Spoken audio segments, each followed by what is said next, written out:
Now see a principle of reversibility.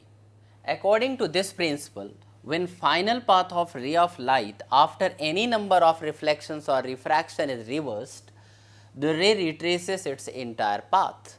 Suppose you have taken, this is a medium, interface of the medium, this is medium 1 and this is medium 2.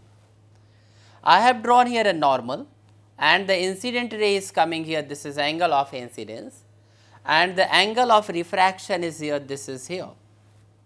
Now, we put a mirror over here, plane mirror, such that this ray fall on normally on this mirror, then this will be reflected back in the same path.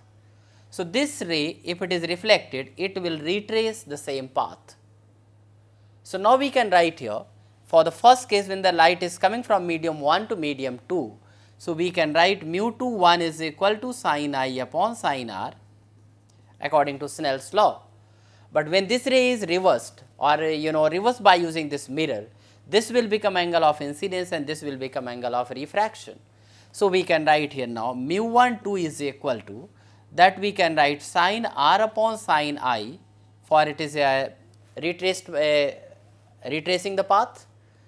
Now, we can multiply these two. So, mu 2 1 is equal to mu 1 2 is equal to sin I upon sin r into sin r upon sin I. This will get cancelled.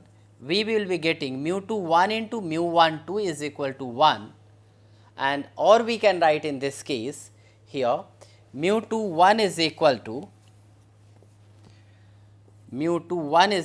1 upon mu 1 2. This we can use here. So, this is actually the principle of reversibility, nothing new topic here, it is very simple here, but it is used in many cases here when we get questions related to refractive index.